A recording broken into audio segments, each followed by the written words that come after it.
All right, thank you for the introduction, Chris.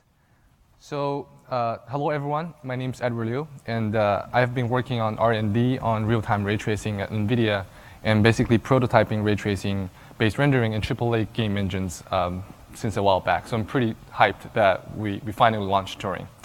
And we all know that with the launch of our new architecture, Turing, tracing rays on NVIDIA GPU is going to be faster than ever before. So we have been doing research on what the ray budget provided by Turing could potentially allow us to achieve in real-time rendering. And that is going to be the main focus of my talk today. I'm going to show that with advanced denoising and filtering algorithm and with a very limited number of ray budget, we can often achieve images with qualities that's much higher than traditional rendering techniques. So to quickly look at the agenda of my talk today, I'm going to first do a bit of a very gentle introduction on ray tracing, sampling, and noise, etc. And then I'll provide an overview of all the denoising algorithms that I've been working on before taking a deeper dive into specific applications such as shadows, reflections, ambient occlusion, and even global illumination like Jacopo just showed. So, and finally, I'll introduce GameWorks ray tracing. That is going to be the latest GameWorks module in which we have provided optimized implementation of some of the denoisers that will be introduced in this talk. And also provide a high-level overview of how to do engine integration for GameWorks ray tracing. All right, let's get started. Since you all chose to come to this talk and we're at SIGGRAPH, I hope that most of you already know what ray tracing is. And ray tracing is, in my opinion, just a primitive operation that allows us to basically test the visibility, get the intersection of rays against some geometries. And it's really useful for solving the render equation with Monte Carlo sampling. So it's used as a basic primitive. It's also the natural solution for things like shadows, ambient occlusions, reflections. And it's already pretty commonly used in games nowadays for light baking. And it's pretty also commonly used for offline rendering in films. But the caveat is that really a large number of rays or samples are required, typically from thousands, from hundreds to thousands, depending on the type of scene that you're rendering. So this year in March, we launched NVIDIA RTX at GDC 2018, and during which we showed a bunch of cool real-time ray tracing demos featuring only using a few number of rays. But shortly after that, a really funny image showed up on Twitter. So it's not the first time that I see this image, but in all the other cases, the lady in the front there isn't this noisy. So this just made me realize that, how well known ray tracing is for producing noise, I guess at least with low sample count, right? So we got to do something about this too, so that lady is not that noisy. So that's why we've been doing research on denoising algorithm, and so I guess the next part is we're going to look at our denoisers in a relatively high level. We have now working on, I guess, 4 different dedicated denoisers targeting 4 different applications. That's shadows, reflections, AOs, and indirect diffuse GI. And for all of these effects, we can take input as few as 1 sample per pixel. And for some of the more expensive effects, like indirect diffuse GI, we can even trace rays at half resolution, so the effective sample count is only 1/4. And we have successfully used these denoisers to produce several breakthrough cinematic quality real-time rendering demos, including the Star Wars ray tracing reflection demos showed at GDC, our own RTX feature demo showed at GDC, and the latest Porsche 70 years anniversary trailer, and our Turing launch demo, and the Rosewood Bangkok ray trace global illumination demo that was also showed during Turing launch. So what's our approach? So when comparing with all the previously published denoising works, our approach most resembles, I guess, the light transport frequency analysis-based algorithms such as the axis line filter, the fast shear filter, or the shear filter, because we also filter different components of the light transport process separately. And we look at the auxiliary information in the scene context, such as the ray hit distance, or surface roughness, or the difference, and use those to guide our filter. And the differences between our approach and those is that for shadows and reflection, we don't actually use frequency-space analysis. Instead, we directly derive the optimal filter footprint based on spatial domain information. And we actually think that's a little bit more practical to do, and we have achieved really good results with it because we don't really have to like shear filtering store the information about each rays, which is going to be really hard when you want to combine that with temporal filter. So we have given this approach a really fancy name. We call it partitioned light path filtering, or PLPF, for what we're, yeah. So, and the other component, similar to other recent works on denoising, such as SVGF and SVGF2, is that we also have a temporal component. So with temporal reprojection, we all know that we can just really cheaply increase the effective sample count from 1 sample per pixel to something like 8 or 16. You can go larger, but the larger value will just give you more ghosting. So, so we do have to address the fact that for all of the features that we're interested in denoising, such as the soft shadows or reflections, it's really hard to compute their motion vectors. For example, you don't know how to compute a motion vector of a shadow penumbra caused by a moving air light source or moving occluders. It's still pretty challenging to do. So we have to mitigate that. And to do that, we simply just do what people really do in temporal AA. Just clamp everything to the current frame. And for the noisy information, we actually used the trick from Marco Salvi a few years back, just basically estimating the mean and standard deviation on the local spatial pixel window and clamp everything to the window of the mean plus and minus standard deviation. And the other thing is that we also adapt our spatial filter footprint based on the temporal sample count. So basically, we filter with a smaller spatial footprint when a pixel has accumulated more temporal samples. And so that's how you get closer to ground truth, right? You sample more and filter less. So lastly, because our sophisticated spatial denoiser works pretty well even without temporal, even with only 1 sample per pixel input. So whenever the temporal projection failed due to disocclusion or some other reason, our baseline quality is still guaranteed to be high, as shown by Ignacio Llamas and Ed Liu as me at GDC 2018 for all the demos that we've shown. All right, that's a really high-level overview. Next, let's look at our denoising solutions for ray trace shadows. So before we jump into denoising, let's first discuss some of the really advantages of using ray tracing for shadows. The biggest advantage is that definitely ray tracing gives you better quality for large area-like soft shadow penumbras. It can produce physically correct shadow penumbras even for really large area light source. And this is something that shadow map-based techniques struggles with. Because shadow mapping, they usually use projection and non-stochastic rasterization. So the resulted shadows from a shadow map will just be a hard shadow.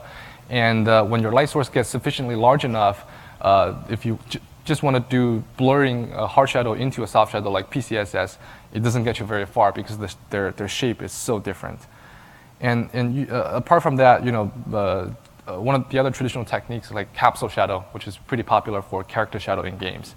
But since we're actually tracing rays against the actual geometry of the character, we should have much finer geometry details in the resulted shadows. And compared with other more advanced recent techniques like distant field shadows, we support non-rigid body motion. And finally, on the content creation productivity side, I think nobody likes shadow maps because tuning it to work properly, robustly, it's always a time-consuming and difficult task. And if you don't do it right, there's Peter panning, there's shadow aching. So hopefully with the launch of Turing and the accelerated ray budget, we can reduce this painful experience a little bit more in the future. All right, so let's look at some screenshots.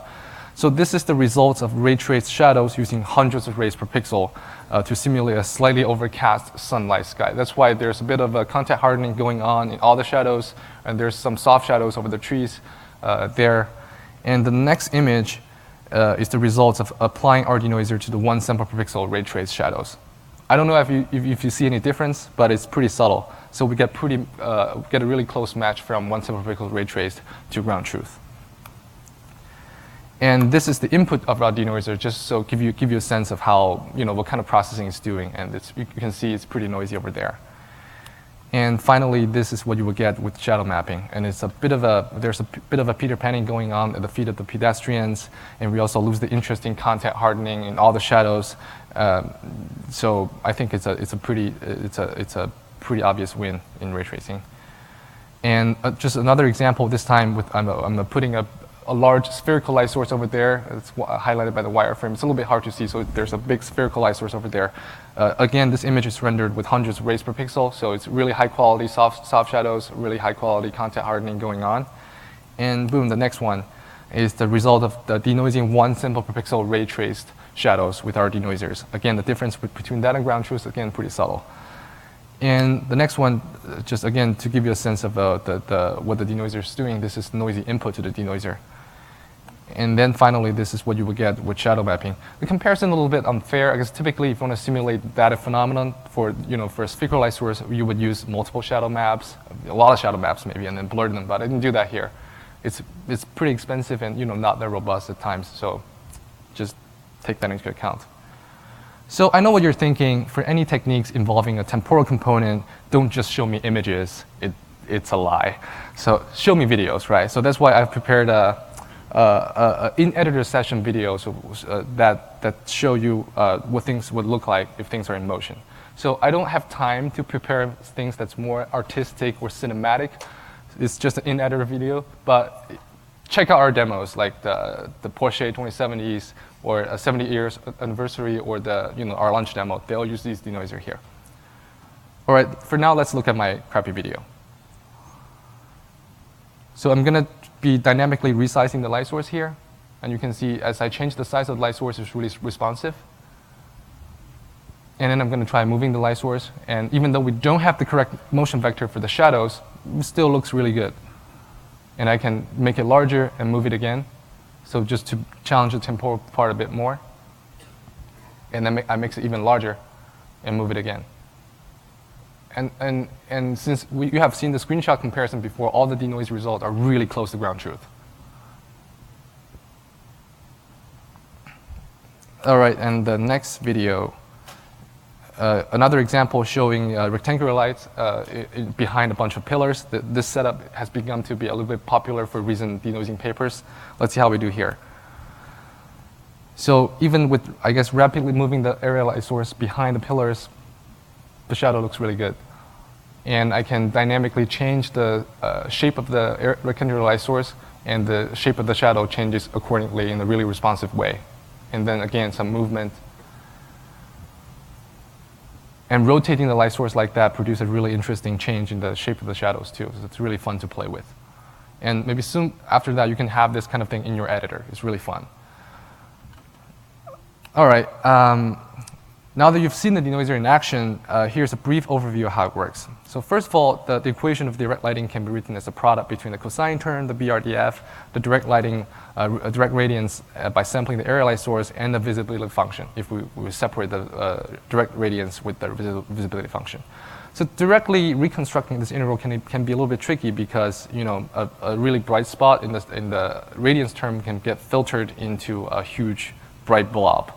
So will we just do a really simple thing? We just thankfully there are a lot of analytical solutions for evaluating the lighting of area light source without the occlusion or visibility information. So we just leverage that, use stuff like LTC or whatever implemented in your game engine, and then we denoise the visibility part.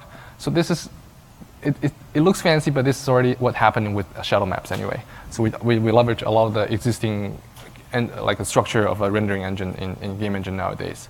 So denoising visibility only is really much easier, because it's always going to be between the range of 0 and 1.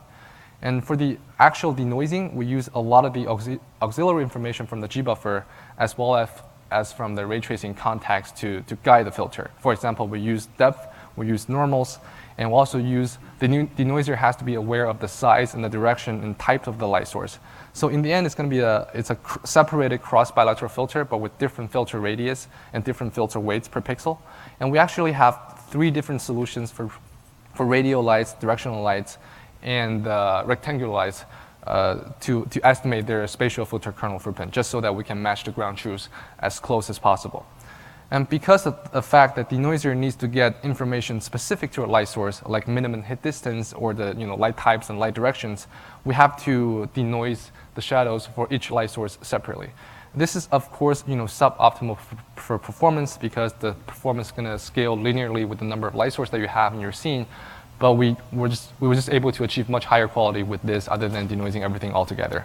But there might be some future work that we can look into denoising everything together. But I think the quality is going to be not as good, because whenever you have things overlap, different light sources might have different requirements for, something you want to filter larger, for some lights you want to filter smaller, right? So our spatial filter kernel uses a footprint calculated in world space rather than screen space. So this allows it to handle all kinds of situations more robustly than say a constant 10 by 10 or a 20 by 20 filter, which tends to only works for penumbra that covers a certain size on the screen. And similar to the penumbra, which might get stretched to be longer in the direction that connects to the light source, our spatial filter kernel is also an anisotropic kernel to match the shape of the penumbra. So this really improves the quality to match really close to with the ground truth. And since we're using an anisotropic kernel, so to be able to efficiently process this kernel with separated filter, we have to use different filter directions for each pixel that needs to be computed. So just some simple visualization. This is, again, the ground truth ray trace shadows rendered with hundreds of rays per pixel. And this is what you would get with the results of applying a spatial denoisers, also derived with light source information and hit distance and so on. But this time, the kernel is isotropic in world space. So while it looks plausible, the shadow gets a lot more overblurred compared with ground truth. And in contrast, this is after switching to use isotropic filter footprint in world space. And clearly, the overblurring gets much more reduced. And as a result, this matches with ground truth really closely. And again, the next image is ground truth. So the other component of our shadow denoising algorithm is the temporal filter. So we apply a typical exponential weight average pass in screen space with per pixel varying exponential weights calculated from accumulated per pixel temporal sample count. And we apply the temporal filter to both the noisy visibility buffer and the hit distance buffer. So the reason that we also temporally filter the hit distance buffer is that it directly affects the size of your spatial filter, and more temporally filter size will also increase the temporal stability of the filter results. And like previously mentioned, to fight the lagging and ghosting problem in the temporal part, we just clamp the filter history to the current frame mean, plus and minus standard deviation, the trick from Makosavi. And finally, we feed the temporal sample count buffer to our spatial filter as well, and use it to adapt and shrink the spatial filter kernel size for pixels with a more temporal sample count. So the following two shots just compare with and without temporal filter, and this is the result is for spatial only. So actually, for many of the moderate size light source, spatial only filter works pretty well, as shown at some of the other older demos that we showed at GDC. But for this type of really large light source, such as also the one used in the Porsche 70 years anniversary demos, temporal component is indeed necessary to get the quality that we need. So this is after switching to to use the spatial temporal filter. So you see it fixes some of the artifact. But the other thing to notice is that the spatial filter alone is not bad. It's still, it's not bad. It's just there's some artifact there. So that's why even when the temporal projection failed, the baseline qualities can still be guaranteed with the good spatial filter. So that was shadows. I hope you like what we showed. And the next thing that ray tracing is really good at is for reflections and specular shading. So, traditionally there are many kind of hacks that are invented to fake reflections. The typical packages for reflections in games are a combination of screen space reflection, SSR, or pre-integrated environmental captures or light probes. So for SSR, the biggest problem is, of course, the missing data problem. Whenever, for the stuff that's reflected is not in screen, they won't show up in your reflection. So the artifacts, whenever you look down, some stuff in your reflection goes away. It's a really big artifact. And the other minor issue for SSR is that the shading inside the reflection is slightly wrong, because in your reflection virtual image, the view vector is different from the view vector in your primary image. So, and then the problem for for light probe is that it's really static, and there's no scalable solution for dynamic scenes. You cannot re-render and pre-filter it every frame. It's expensive. And secondly, pre-integration or the pre-integration or convolution process assumes that your view vector is always perpendicular to the surface that's being shaded. And the result of this is that it loses all the interesting features in glossy reflections, such as when you look at the glossy surface from a grazing angle, the reflection you see will have elongation along the normal direction, and there's also contact hardening. So, and the other minor issue is that during the pre-convolution, you have to discretize the roughness range into a fixed number of levels and pre-convolute them separately. And during rendering, you fetch their value and interpolate the result between different roughness. And this discretization interpolation also causes some inaccuracy in the final perceived roughness. And then, light probes are really combined with screen space reflections. Whenever screen space reflections failed, you can use light probe shading as a backup. But typically, the shading results from SSR and light probes are so different, so there's always going to be a weird transition region between light probes and SSR. And finally, we also have planar reflections, which does not have all those jarring artifacts, but it only works for planar surfaces. And it also requires re-rendering the scene, so it does not really scale that well. And finally, there's no stochastic sampling, so it cannot really simulate more interesting effects, such as glossy reflections. So more comparison shot for the reflections with varying roughness. So this is what we would get with traditional stochastic SSR combined with reflection probes. And the numbers on top of those shader balls are just the roughness of the material. And this is what you would get with ray tracing with only one sample per pixel plus our denoiser. And you can see we get much better, higher quality glossy reflections of all those shader balls. And we have also captured the inter-reflection between the shader balls and between the shader balls and the floors more accurately. And this is ray trace ground truths rendered with thousands of rays per pixel. And it's clear that ray trace solutions is matching with the ground truths much more closely. And finally, to get you a sense of what is happening, this is the input of our denoiser. You see it's pretty noisy. And a more comparison shot, stochastic SSR plus light probes. And this is what you would get with one sample per pixel ray tracing plus denoising. So moreover, actually, our reflection denoiser can also actually be able to use to render the correct area light shading with occlusion information. I know there's a bunch of existing techniques that renders area light shading, specular area light shading with like LTC, but if we can also just flag it as an emissive object and render it in ray trace reflections, and our denoiser can just produce this kind of a really cool area light specular shading even with occlusion information. And if it's a textured area light source, we even get better, more accurate contact hardening and elongation in the reflection of the area light source. So again, a video is more than 1,000 images. So let's play it. So this is a really simple scene in UE4. In this scene, if you're familiar with UE4, you never have these reflections on the floor like that before without ray tracing. So you see, this is what happened when we quickly rotate the object. And there's just a little bit of lag because of the temporal component, but I think it's acceptable.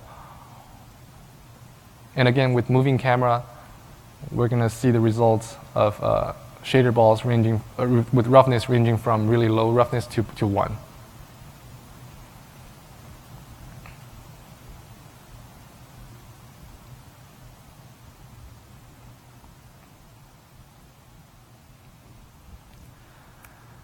Okay. Now, how does it work? So similar to the shadow denoiser, for reflections, we're also separating the integrand in the rendering equation into two separate integrals. So the incoming radiance and the BRDF are integrated separately. In fact, this is also something that's already really popular. Everybody does this in games. So the BRDF integral is often pre-integrated and packed into the lookup table texture. And in some sense, applying denoising to filtering the incoming radiance can be also viewed as evaluating that integral. So denoising only the incoming radiance has several advantages. First, we don't need to worry about over-blurring the specular albedo, as that information is not part of the radiance that we're denoising. And second, the radiance term alone has just much less variance compared with the full Monte Carlo sample of that equation, since sampling the GGX, this BRDF distribution can actually cause you a lot of the noise. Imagine if you happen to sample the tail of the GGX or something. As to the actual denoising, our denoising filter is also a cross-bilateral filter with adaptive and anisotropic footprint. The footprint is estimated based on projecting the shape of the BRDF lobe back to screen space, and that's how we get to preserve all the interesting glossy reflection features such as elongation at grazing angles or contact hardening. So similar to the shadow denoiser, we're also using an anisotropic filter kernel, so with varying filter directions per pixel for that. And the filter kernel is, for reflection is derived basically by projecting the intersection of the BRDF lobe back to the image plane. And just this is a simple visualization of our BRDF-based kernel.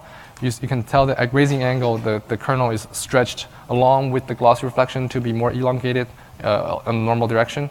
And in regions where your view vector is more perpendicular to the surface normal, our filter becomes automatically becomes more less elongated because you respect the local BRDF at the shading point.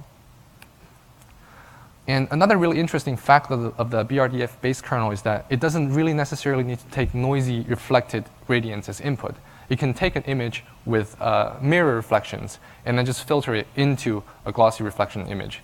In fact, we do this for denoising the surface with low roughness, so like below 0.2-ish. We find that this can produce higher quality results. The temporal flickering is less and less noise with just blurring perfect mirror into glossy reflection.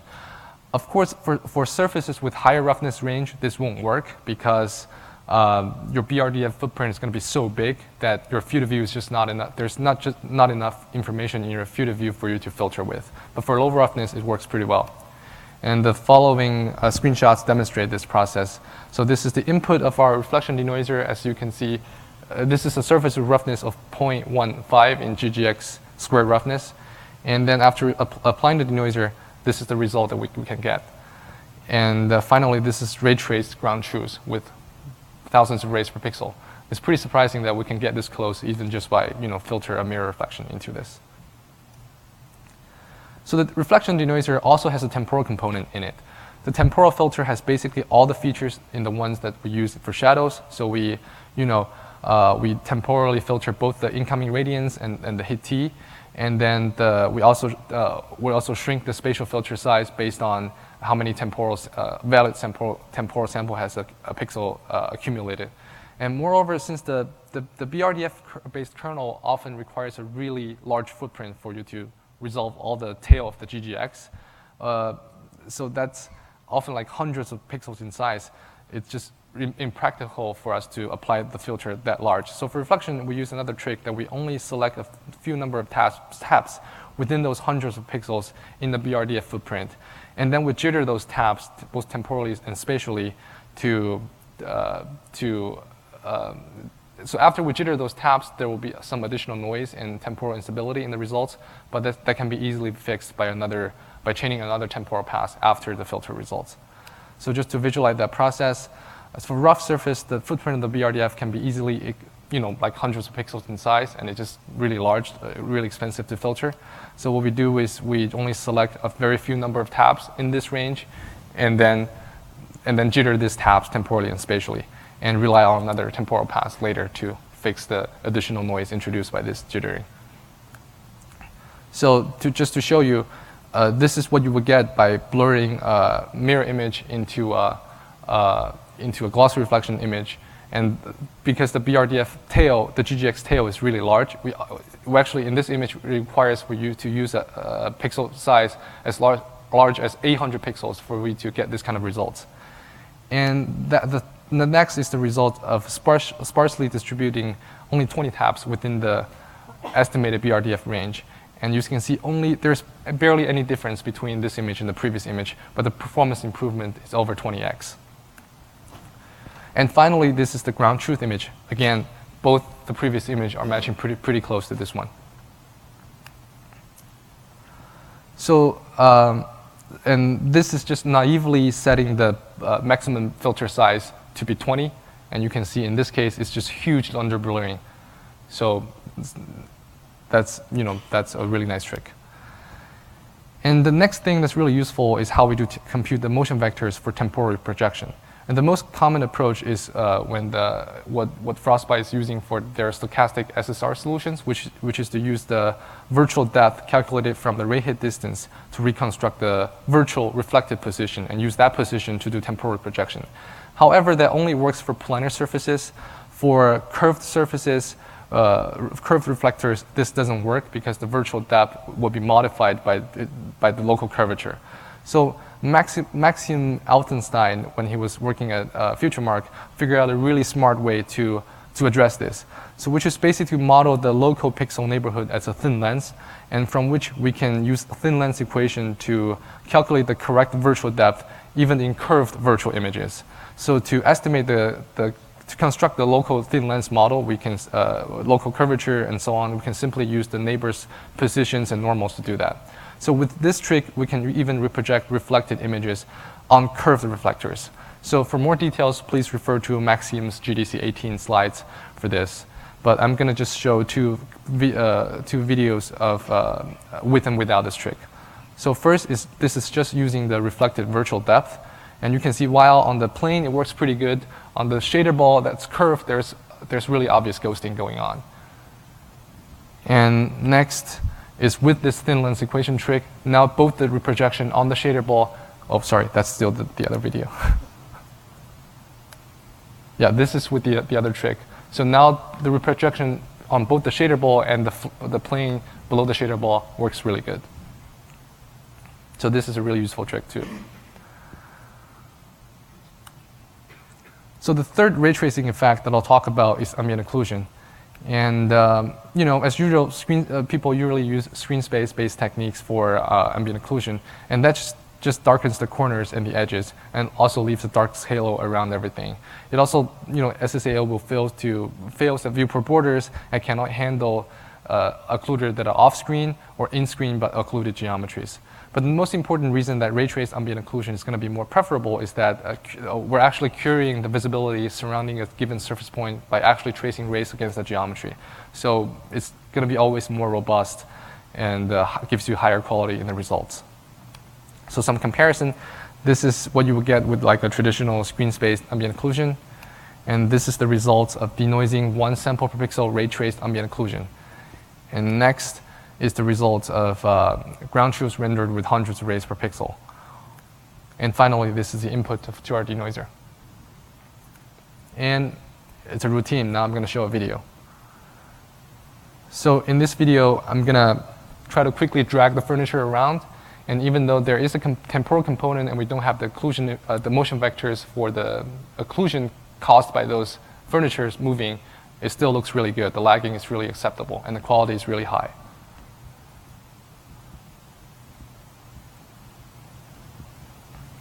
I'm going to rotate this table.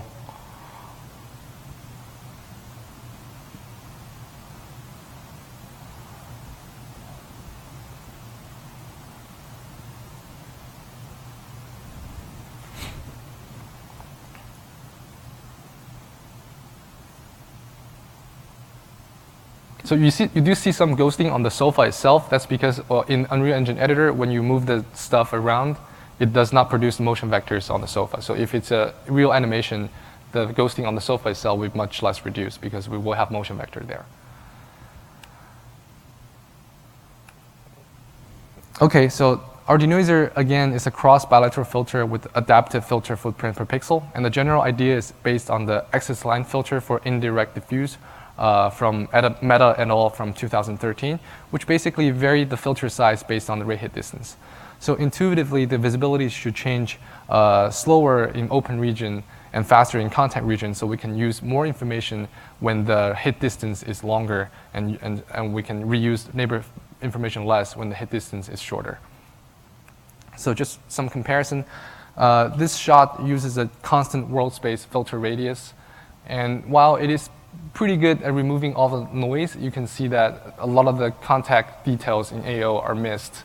And I can also use a smaller filter radius, and the contact detail will bring back, but the overall there will be more boiling and under-filtering artifact.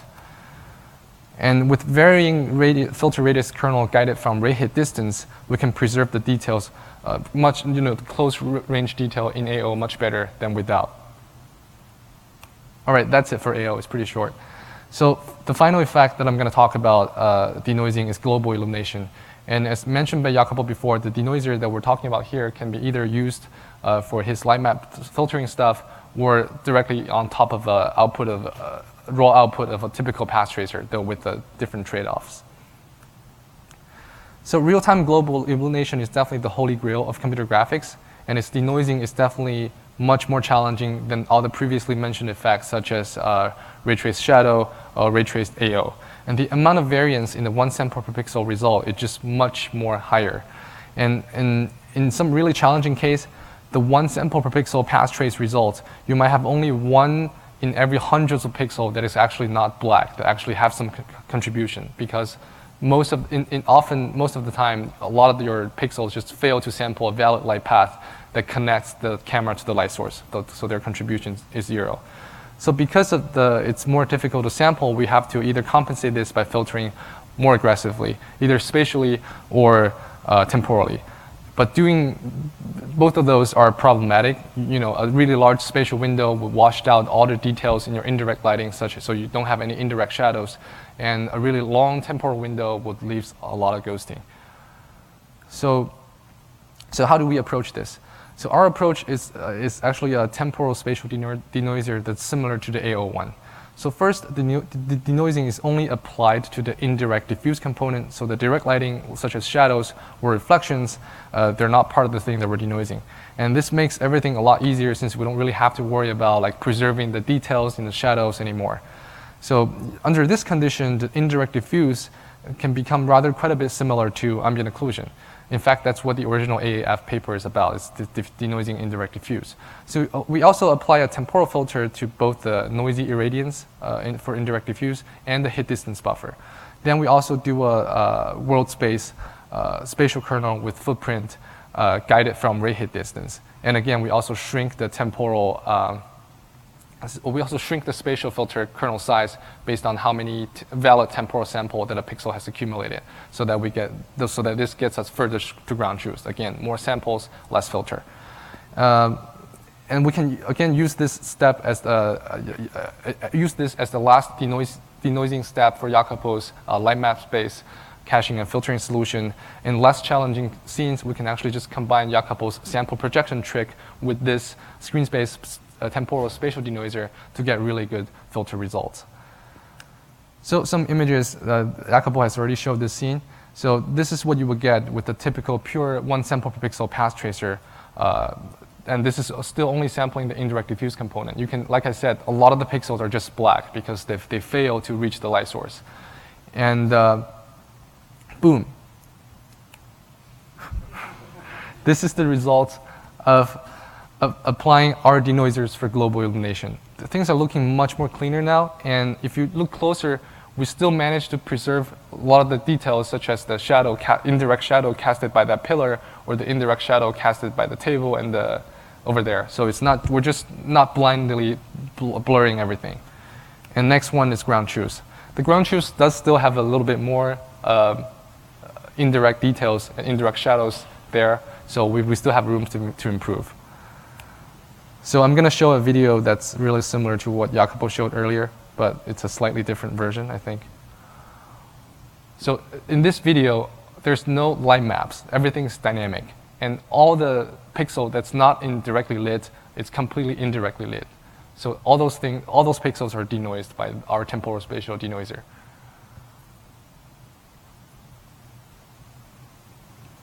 And this is a really cool shot.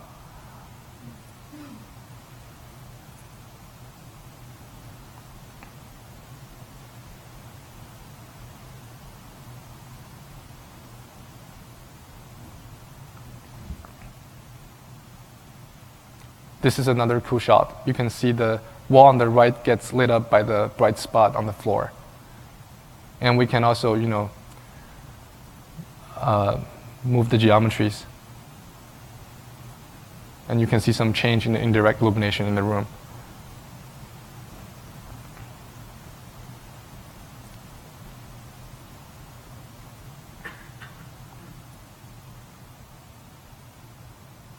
And again, I moved to a different section of the room. And again, all the places in this room are indirectly lit, except for the sunspot on the wall.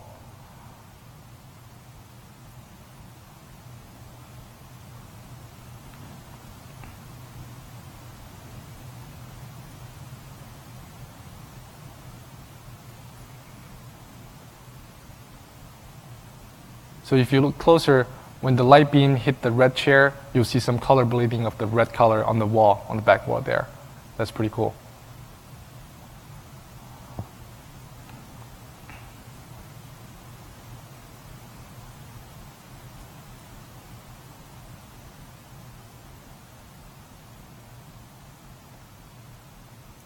So the video is rendered using combining the sample reprojection trick from Jacopo and the temporal spatial denoiser that I just talked about.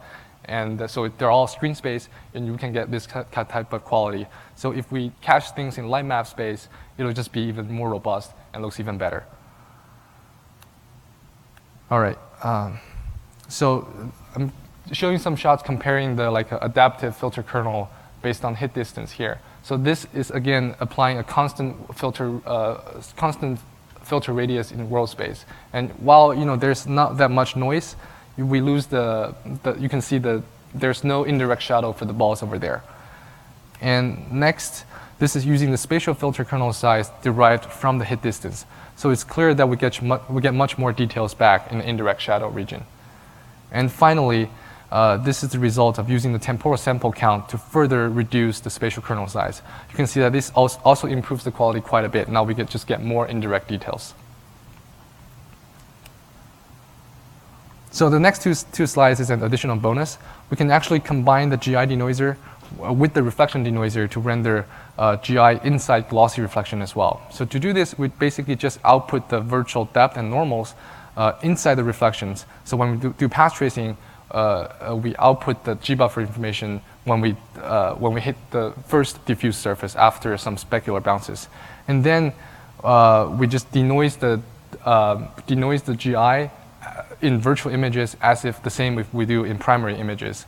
And then we just apply the reflection denoiser on top of the GI denoiser results. So for really smooth surface, the GI denoiser will just clean up most of the noise, and the reflection denoiser won't do anything. For really rough surface, the GI denoiser will filter less because your G-buffer information is really noisy, but your reflection denoiser will estimate a really large filter footprint that's normally enough to clean up the noise. So this is a screenshot demonstrating that effect. This is a Cornell box, and the back wall of the Cornell box is glossy, so is the shader ball. And another video to demonstrate this. So now the box is not indirectly lit. Now I turn on GI in the primary image, and next I'm going to turn on GI in the reflected image, and then I'll try to change the roughness of the back wall over there. So we can support from really mirror reflection to something quite rough.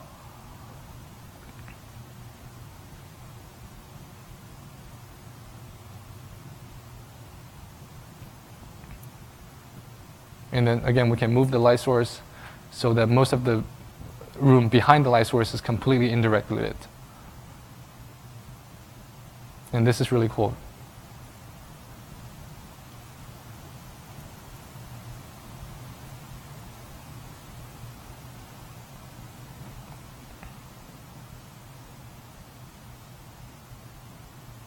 And we can also do this even cooler with the spotlight. So when I rotate it, the room the room will become either red and green.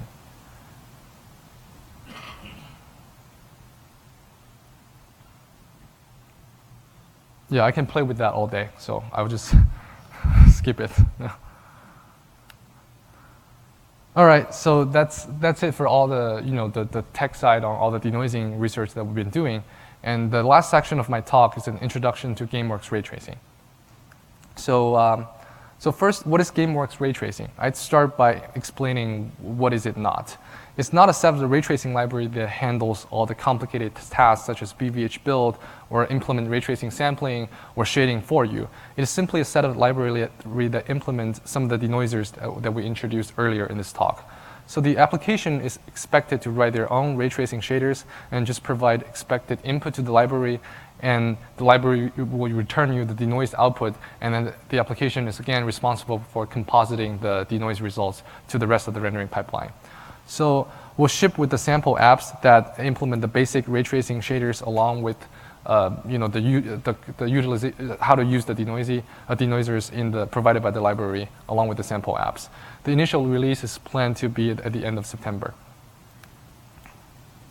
So just some quick guidance over integrating the reflection denoiser. So first, we again, like I said before, we recommend the input and output to be just the reflected radiance, not the full Monte Carlo samples. So therefore, make sure to multiply with the pre-integrated BRDFs when compositing the denoise results with the scene color. In our UE4 integration, we just replace the SSR texture with the denoise ray trace reflection textures, and you should be good to go. And then depth and normals and ray hit distance are also required input to the denoiser.